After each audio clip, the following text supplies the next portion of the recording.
Додека не се распишаат изборите, се уште постои можност да се одложат, но постапувањето на техничката влада нема повеќе отстапки и одложувања. Собранискиот спикер Џафери денеска по брифингот со новинарите ја објасни процедурата, но им порача на лидерите на најголемите политички партии конечно да седнат и да ги договорат следните чекори. Во спротивно вели, доколку на 3 јануари до полноќ премиерот Заев не си поднесе оставка и не се формира техничката влада, собранието ќе си продолжи со работа и ќе се оди на редовни наместо на предвремени избори. Па нема проблем никаков, доколку се случи така. Собранието ќе продолжи да работи во полн состав како што е и значи дека нема предвремени избори, си одат на редовни избори или можеби друга одлука.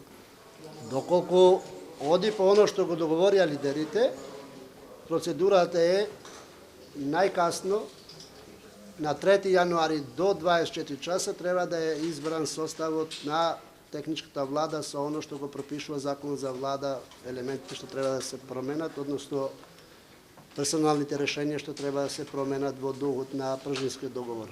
Во меѓувреме и денеска игра на нерви, но и предлози на взаемни отстапки и условувања на собраниската седница за пратенички прашања.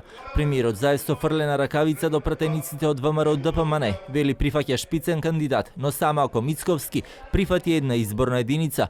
Ваквиот одговор го даде понизата обвинувања кои стигнаа на негова адреса и владеачката СДСМ, додека опозиционерите од говорницата ги одбројуваат деновите на, како што велат, владата во заминување. Значи, нашиот став е многу принципиелен. Дали ќе прифатите да бидете мандатар во услов поразениот да замине од политиката? Денови, значи, немате одговор. Ако мислите на мандатор да не биде кандидат на пратеничка листа, јас немам проблем со ништо, ама шпицен кандидат не значи тоа. Значи, нека прифати една изборна единица, Мицковски, ќе се договориме. Суштината исто да го правите. Суштината не бега Заев од ништо. Ниту сум венчен, ниту мојата амбиција, аспирација да бидам пратеник. Мојата амбиција, аспирација јас се соопштив пред граѓаните. Барам чист мандат. Почнуваме со изградба на нов автопат Скопје-Блац и почнуваме со изградба на хидроцентралите Чебрени, Галиште. Само една констатација.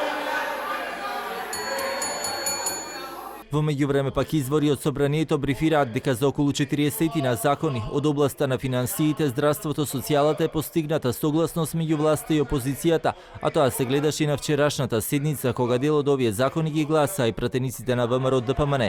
За сега и натаму како камен на стопнување останува законот за одбрана и измените во изборниот законник, кој натаму е блокиран со над 6000 амандмани, најголем дел поднесени од владеачката ДУИ, но и од опозицијската ВМРО ДПМН. Сепак по вчерашната општа расправа која сепак се одржа во законодавниот дом со експертите, собранискиот спикер Џафери денеска на средбата со новинарите брифираше дека доколку 61 пратеник гласаат за овие измени, во тој случај тоа е легитимно и ќе го потпише указот за измените.